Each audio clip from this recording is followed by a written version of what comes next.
าก็ปฏิบัติมาหลายบอนหลายที่หลายปีหลายเดือน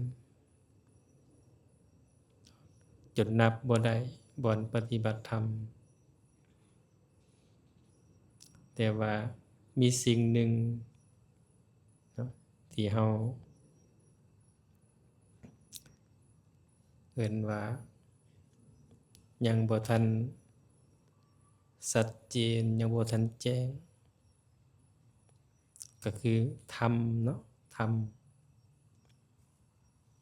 รมของพุทธเจ้าเฮาก็บ่เห็นแจ้งหลายแต่ก็พอเห็นเป็นแนวทางของการปฏิบัติเป็นหยังเฮาจึงเป็นจังซั่นส่วนหนึ่งนี่การปฏิบัติของเฮามันบ่ต่อเนื่องหลายส่วนหนึ่งการปฏิบัติของเฮาบ่ได้เอาจริงเอาจังและส่วนหนึ่งการปฏิบัติของเฮาเอาตามสังขารอำนวยบางมื้อก็ปฏิบัติดีสังขารก็อำนวยบางมื้อสังขารก็บ่อำนวยนั่งบึดหนึ่งก็ปวดนั่งบึดหนึ่งก็เจ็บบึดหนึ่งก็ป่วยเป็นจังซั่นแหละการปฏิบัติมันก็เลยขึ้นลงพงแวบประมาณนี้บางมื้อก็อารมณ์ดีบางมื้อก็อารมณ์หงุดหงิดนะรำคาญอารมณ์เฮาเป็นจังซั่นนะบางมื้อปฏิบัติเอาแท้ว่าก็บ่สงบบ่นิ่งบางมื้ออยู่ซื่อๆเพิ่นนิ่งเนาะเห็นว่าอารมณ์ของการปฏิบัติมันบ่สม่ำเสมอเพราะฉะนั้นสิ่งทั้งหลายทั้งปวงที่เฮาเป็นส่วนหนึ่งเพิ่นเอิ้นว่าเป็นอุปสรรคของการปฏิบัติแต่อุปสรรคนี่มันมาอันที่หนึ่งแหละย้อนเอิ้นว่าการสะสมบุญของเฮามันบ่หลายการสะสมบารมีของเฮามันบ่หลายหมายถึงว่าการสะสมเอิ้นว่าการปฏิบัติของเฮาน่ะคือสติมันบ่หลายมันก็เลยบ่ปกติของการปฏิบัติเพราะฉะนั้นมื้อนี้จึงอยากกล่าวเบื้องต้นว่าการปฏิบัติธรรมเบิ่งอย่างหนึ่งคือยากเบิ่งอย่างหนึ่งคือง่ายเบิ่งอย่างหนึ่งก็คือเฮ็ดลิ้นแต่ว่าผลมันจะออกมาแตกต่างกันเพื่อจึงบอกว่าการปฏิบัติธรรมนี่บ่ให้กดดันเจ้าของเนาะให้เฮ็ดแบบสบายให้มันผ่อนคลายเนาะความหมายก็คือว่าบ่ให้กดดันเจ้าของก็คือบ่ให้ไปตั้งความหวังหลายกับการปฏิบัติสมัยปฏิบัติใหม่ๆก็จริงจังจริงจังกับการปฏิบัติเอาแบบย่างก็คันบ่เป็นจังซี้บ่เซาย่างเวลานั่งคันบ่ได้นี่ก็บ่เซานั่งจริงจังหลายแรงบ่ได้เพิ่นว่ามันเกิดความโลภมันเกิดความโลภแล้วแฮ่งไปกั้นเลยบัดนี้กั้นหนทางของการปฏิบัติเพราะฉะนั้นพระจึงบอกว่าให้เฮ็ดแบบสบายปฏิบัติให้มันผ่อนคลายบ่ให้มันเข็งตึงหลายบ่ให้กดดันหลาย นี่มันก็คำว่าให้มันผ่อนคลายเนี่ยบ่ให้มันกดดันบ่ให้มันเคร่งตึงเฮาจะบ่เมื่อยในการปฏิบัติคันเฮ็ดแบบผ่อนคลายคันเฮ็ดแบบเคร่งตึงกดดันแล้วมันปวดคอปวดหลังปวดเอวมันตึงหมดทุกอย่างกายเฮาให้มันกึ่งหลายก็บ่ได้ฉะนั้นต้องให้มันเป็นธรรมชาติการปฏิบัติให้เป็นธรรมชาติเนี่ยเพราะฉะนั้นอันที่หนึ่งนี่การปฏิบัตินี่ต้องอาศัยความจืดจำเป็นพื้นฐานข้อที่หนึ่งจืดจำหยังจืดจำวิธีการจืดจำวิธีการที่ครูบาอาจารย์เพิ่นสอนจืดจำวิธีการที่ครูบาอาจารย์เพิ่นแนะนำเนี่ยย่างจังใดนางจังใดกำหนดจังใดอิริยาบถคู่เหยียดเคลื่อนไหวจังใดตัวนี้ให้จื้อคันจื้อแล้วเฮาจะเฮ็ดเป็นจังหวะเป็นสเต็ปไปแล้วมันจะเป็นการพัฒนาการปฏิบัติไปได้ไวตัวนี้อันที่หนึ่งก็ว่าจื้อจำหมายความว่าสัญญาขันธ์ของเฮานี่ก็จำเป็นเด้สัญญาความจืดจำเห็นว่าสัญญาในขันธ์ห้าความจืดจำตัวนี้ก็จำเป็นตัวใดเอามาใส่ให้จือที่สองนี่แต่ละมือเฮาปฏิบัติหันให้สร้างสังเกตเจ้าของให้สร้างสังเกตเจ้าของว่าตอนนี้อารมณ์เฮาเป็นจังไดก็ฮู้เป็นจังไดคันบ่สร้างสังเกตเนี่ยก็บ่เห็นอารมณ์เจ้าของนะเพราะฉะนั้นคันบ่สร้างสังเกตแล้วนี่มาเอาตอนท้ายตอนก่อนสินอนครับก่อนสินอนแล้วนั่งหลับตาแล้วก็มาทบทวนขึ้นไหล่ขึ้นหลังบัดนี้ไหล่ขึ้นเนาะตอนเฮานั่งอยู่นี้ตอนก่อนเฮามานั่งตอนก่อนเฮาสวดมนต์ก่อนเฮาไหว้พระตอนเฮาปฏิบัติไล่ไปฮอดตอนสันเขาฮอดตอนตื่นเช้ามาไหล่ขึ้นเบิ่งอารมณ์เจ้าของว่ามันเป็นจังได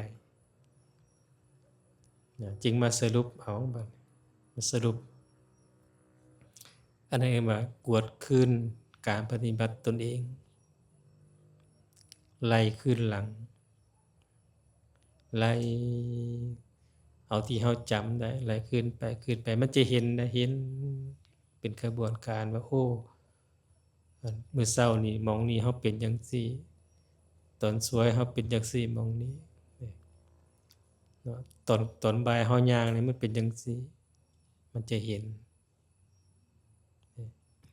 คันเห็นแล้วจังแล้วก็มาจือว่าโอ้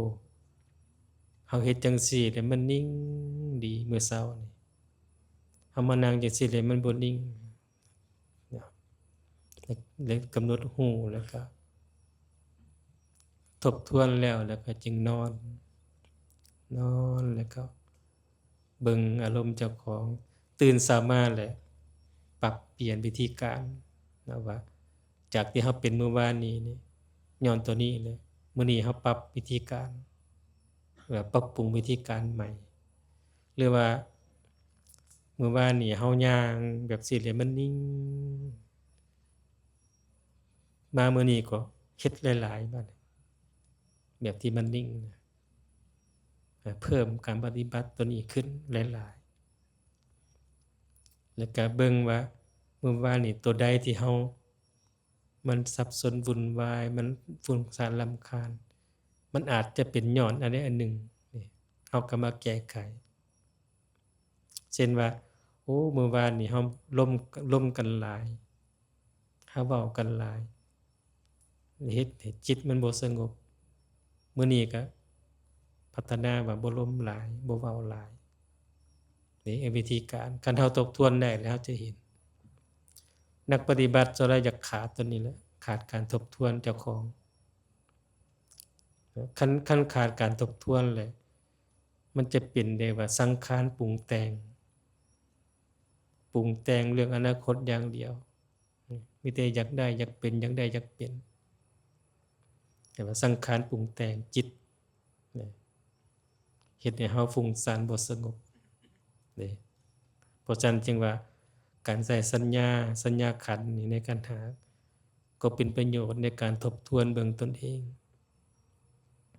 จริงๆแล้วถ้ามาปฏิบัติในลักษณะนี้นี่มันต้องมีปึ้มน้อย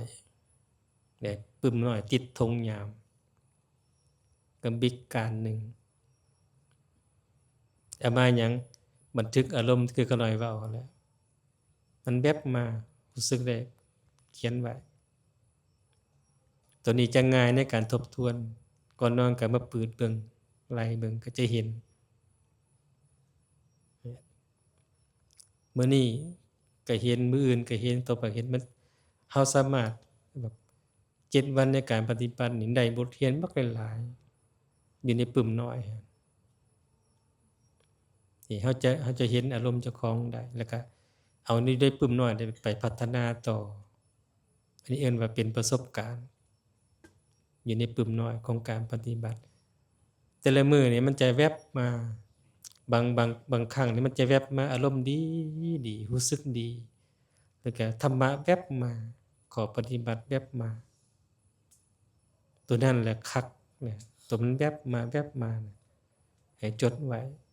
บันทึกไว้เนี่ยแล้วมาเปิดเบิ่งเขาจะเห็นว่าโอ้นี่คืออารมณ์ที่มันเกิดขึ้นกับเฮานี่มันมีทั้งรู้สึกดีรู้สึกแบบพิเศษอันนี้ว่าใส่สัญญาขันธ์ในขันธ์หามาทบทวนเบิ่งผลของการปฏิบัติของเฮาเองเห็นบ่มาเบิ่งผลของกรรมคือการปฏิบัติของเฮาแต่ละมื้อนั่นคือว่ากรรมมาทบทวนเบิ่งผลของกรรมว่ามันเป็นจังได๋บัดนี้เลยว่าทบทวนผลของการปฏิบัติแต่ละวันจากมื้อหนึ่งเป็น2มื้อ3มื้อเป็นอาทิตย์เป็นเดือนก็จะได้บทเรียนบักหลายๆนี่คือมันจะนำไปสู่การพัฒนาการปฏิบัติคันบ่ซั้นนี่เฮาสิไปปฏิบัติอยู่ไสก็เริ่มใหม่ตลอดย้อนเฮาบ่ฮู้ทบทวนและบ่ฮู้การก้าวไปของการปฏิบัติยามใดก็ไปตั้งต้นใหม่ตลอด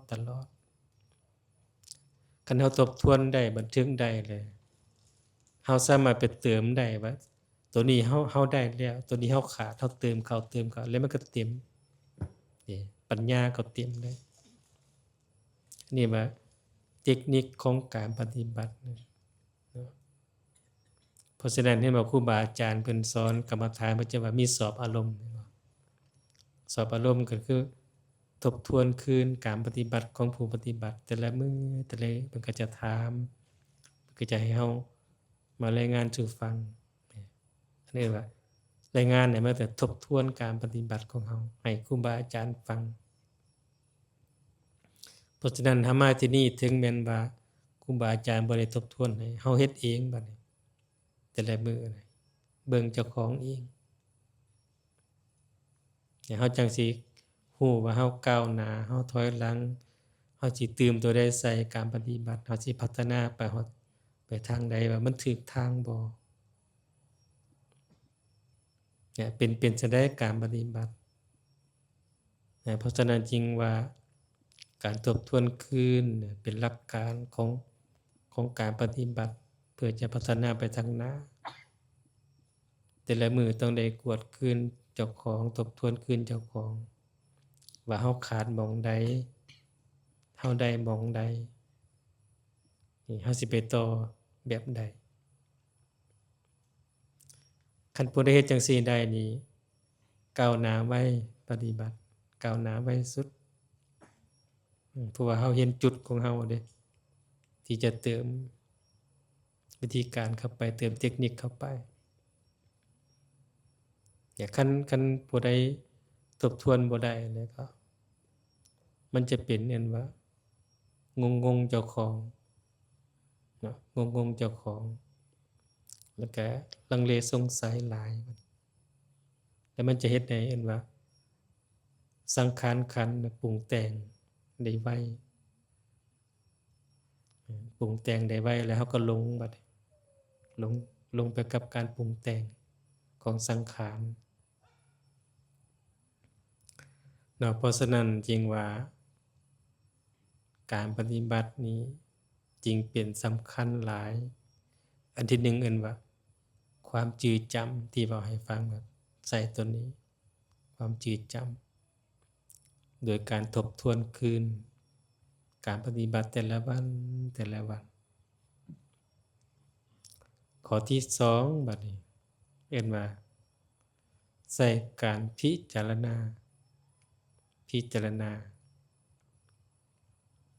หมายถึงว่าข้อที่1นี่เฮาได้แล้วแล้วมาข้อที่2พิจารณาจังใดเบิ่งเหตุเบิ่งผลว่าที่ผ่านมามื้อนี้นี่เฮาเป็นอันนี้พิจารณาว่ามันเป็นย้อนหยังได้มาแจกแยกว่าเป็นย้อนหยังเหตุของมันน่ะ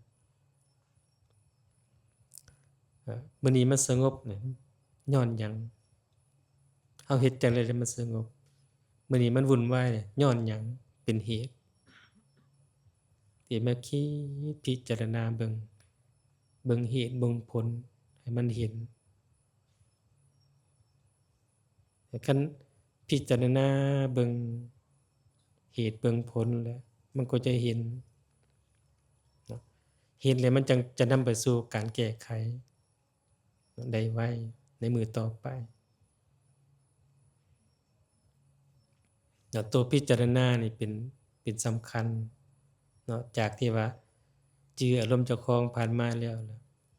เห็นแล้วจึงมาพิจารณาสอกเหตุสอกผลสอกวิธีการแก้การพิจารณาเนี่ยหมายถึงให้ฮู้เหตุของมันให้ฮู้ปัญหาที่มันเกิดขึ้นแล้วแหละ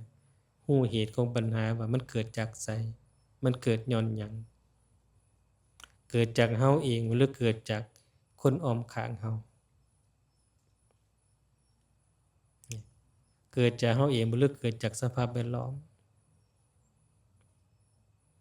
นี่คือการพิจารณาเบิ่งบางครั้งว่าโอ้เฮามาอยู่บ่สงบย้อนหยังย้อนว่าคนข้างๆบ่สงบเฮ็ดให้เฮาอารมณ์ก็บ่สงบตามบางเทื่อเฮานิ่งเฮาสงบย้อนว่าจุดนั้นเฮาอยู่มันนิ่งมันสงบได้เฮาก็พยายามอยู่กับมันนี่ว่าข้อที่2พิจารณาให้เห็นปัญหาเห็นเหตุของปัญหาแล้วก็จังเติมวิธีแก้เข้าไปเห็นว่าผู้ปฏิบัติต้องได้ใส่การพิจารณาว่าโยนิโสมนสิการเอาเข้ามาซอยหลังจากทบทวนแล้วฉะนั้นการใส่เวลาทบทวนจึงใส่เวลาพอสมควรเฮานั่งหลับตาทบทวนคืนแล้วก็มานั่งพิจารณาแจกแยกปัญหาที่มันเกิดขึ้นในเมื่อฮู้ปัญหาที่มันเกิดขึ้นแล้วโอ้จังว่ามื้อนี้เฮาต้องแก้ตัวนี้ตื่นเช้ามาก็เบิ่งเลยที่เฮาบันทึกไว้นะว่าจะแก้นะเบิ่งแล้วก็แก้ไปทีละข้อเนี่ยมันก็จะผ่านแล้วก็คำมาก็กวดคือว่าที่เฮาแก้ตัวนี้นี่มันผ่านหรือบ่ผ่านคันบ่ผ่านก็พิจารณาคืนเป็นย้อนหยังจึงบ่ผ่านเพราะฉะนั้นการแก้ปัญหานี่มันจะบ่ผ่านไวบางปัญหาบางอารมณ์ก็จะแก้ได้ไวบางอารมณ์ก็จะซ้ำไปซ้ำมา7มื้อ ก็จริงผ่านก็มีบางอารมณ์บ่ธรรมดาอารมณ์ของกรรมฐานเคยมีอารมณ์หนึ่งมันเข้ามาตอนปฏิบัติทำอิฐอยู่ห้องกรรมฐาน7 มื้ออารมณ์ตัวเก่าน่ะอยู่บ่ไปไสตื่นมาก็ตัวเก่ามาเบิดมื้อจนหลับตื่นมาก็ตัวเก่ามาอารมณ์7 มื้อโอ้ทุกข์แรงตอนนั้นทุกข์แรงมันเข้ามามื้อที่1ที่2ที่มื้อที่3นี่น้ำตาไหลมันทรมานทุกข์คือทุกข์แท้คือทุกข์แท้ตอนนั้นยังว่าเฮามาหยังน้อคือว่ามาทรมานแท้อยู่ซื่อๆก็สำบายแล้วยังมาทรมานเจ้าของทุกข์ทุกข์เวลาอารมณ์ที่มันเข้ามาน่ะมันเฮ็ดให้เฮาเกิดความทุกข์เนาะทรมานย่างก็คงอยู่อารมณ์ตัวเก่ายืนก็ยังคงอยู่สันก็ยังคงอยู่อาบน้ำก็ยังคงอยู่บ่เปลี่ยนมันแวบเข้ามาแวบเข้ามา7 มื้อนะจนกว่าพระอาจารย์มาสอบอารมณ์เพิ่นจึงแก้ให้ค่อยจางออกจางออกจางออกนี่เพราะฉะนั้นที่ว่าอารมณ์กรรมฐานนี่บ่ธรรมดาเวลามันเข้ามาบางอารมณ์มันอยู่ดนจริงอยู่ว่ามันเกิดขึ้นตั้งอยู่ดับไปจริงอยู่ว่ามันบ่เที่ยงแต่ว่าความบ่เที่ยงเหล่านั้นน่ะมันก็ใช้เวลาโดนคือกันมันตั้งอยู่บางอารมณ์มันตั้งอยู่โดนมันจึงจางไปบางอารมณ์มันตั้งอยู่แป๊บเดียวมันก็หายไปเฮาว่ามันบ่เที่ยงบ่เที่ยงแม่นถูกต้องแต่ว่าความบ่เที่ยงของสิ่งดังกล่าวน่ะมันสั่วมันสิผ่านไปมันโดนเนี่ยมันเกิดขึ้นตั้งอยู่เฮาทุกข์ตอนมันตั้งอยู่นี่แหละมันปรุงแต่งต่างๆนานานะสั่วมันสิดับไปนะบ่ง่ายปานใดเราอยู่ห้องกรรมฐานปฏิบัติใส่ขันติอดทนมันก็ยังคงอยู่อารมณ์ตัวนั้นว่าตายเป็นตายตายเป็นตายพอ7 มื้ออันอาจารย์เพิ่นมาสอบอารมณ์ตัวหนึ่ง7 มื้อโอ้ปฏิบัติ7 มื้อ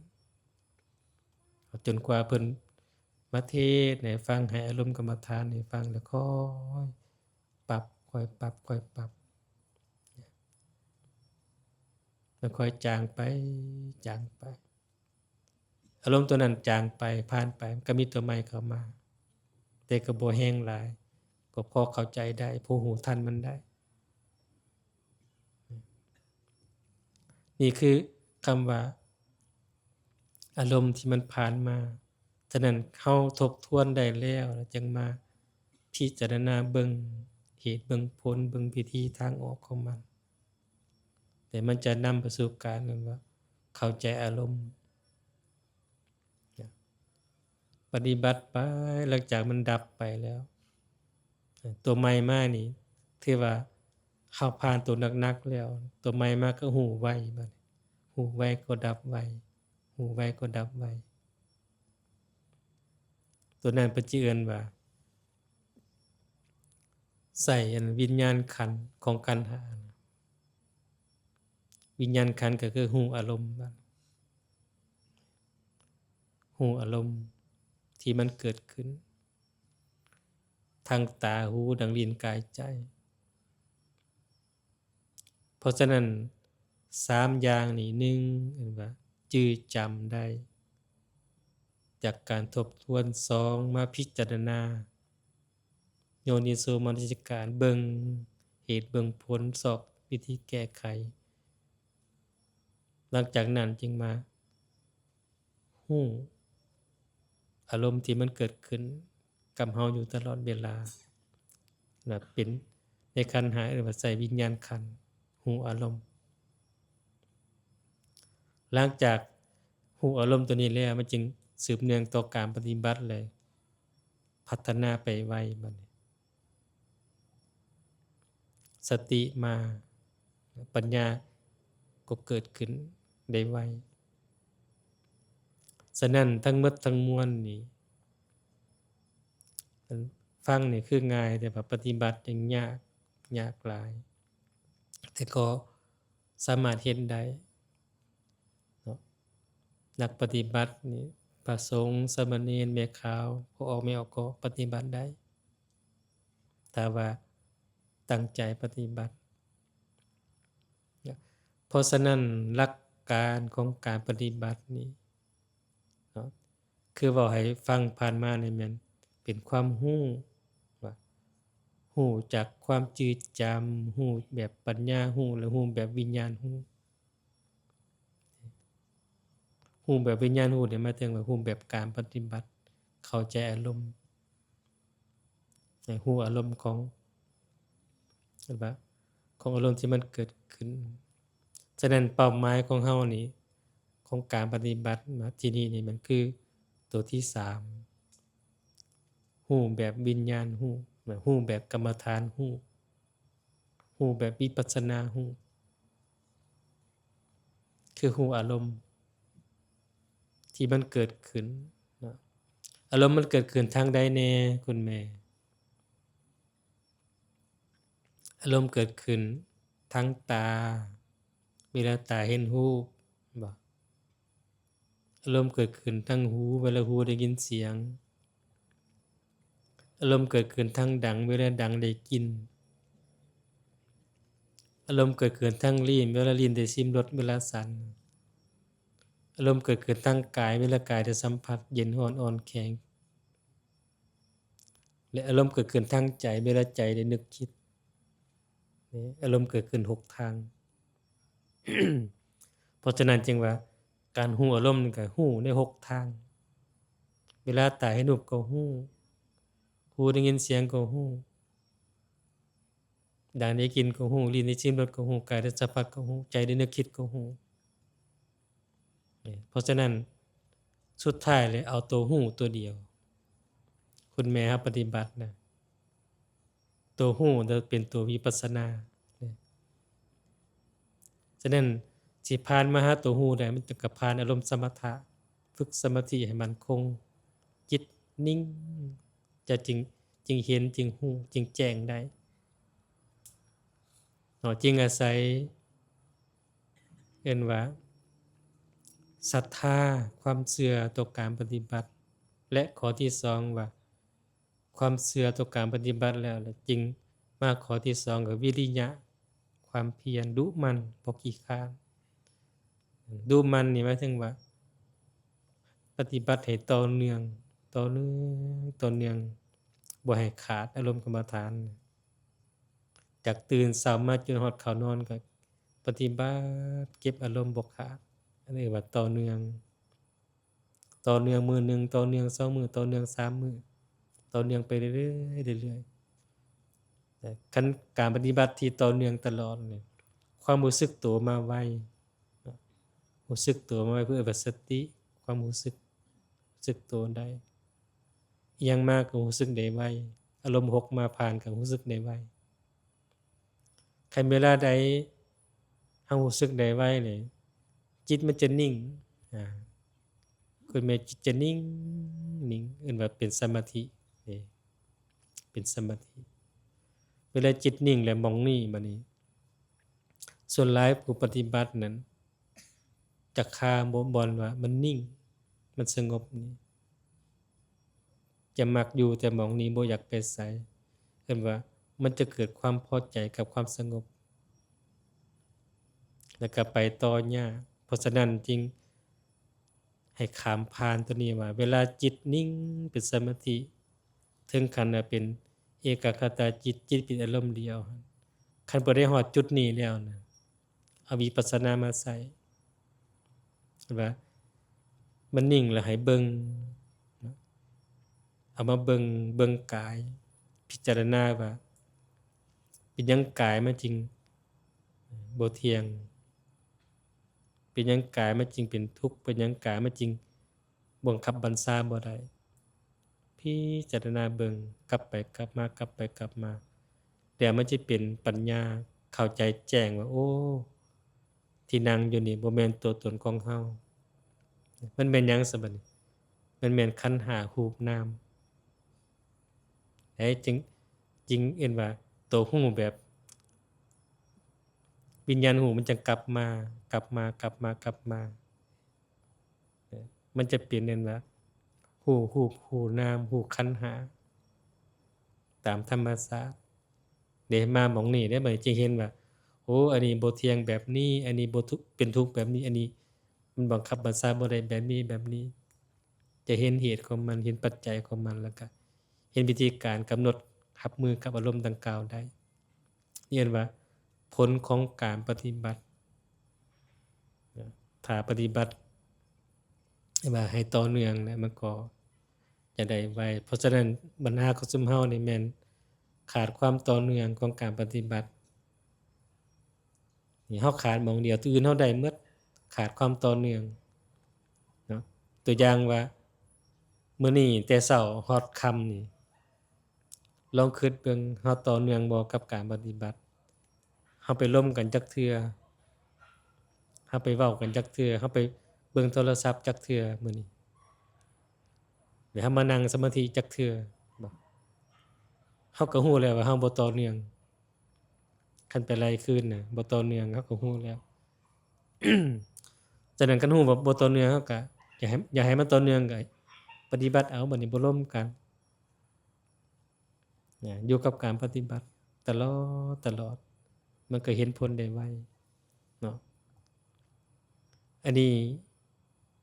อยากว่าย่อๆแบบสิให้ฟังว่าการปฏิบัติธรรมสรุปแล้วมันให้ต่อเนื่องกับการปฏิบัติ7มื้อก็ให้ต่อเนื่อง7มื้อมื้อหนึ่งก็ให้ต่อเนื่องมื้อหนึ่งแล้วผลของการต่อเนื่องนั้นมันจะได้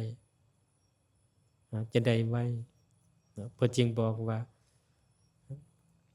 มีศรัทธาคันมีศรัทธาแล้วจั่งมีวิริยะคือเพียรต่อเนื่องจักมีสติจริงมา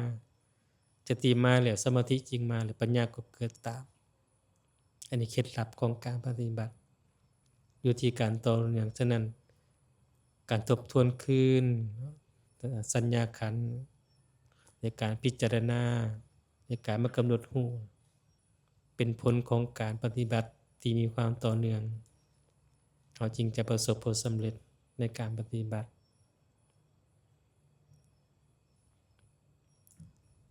เอาสำนี้แหละพอเลยเนาะมีแต่ว่าให้นักปฏิบัตินี่ไปทบทวนคืนก่อนนอนน่ะลองเฮ็ดเบิ่งไปไล่คื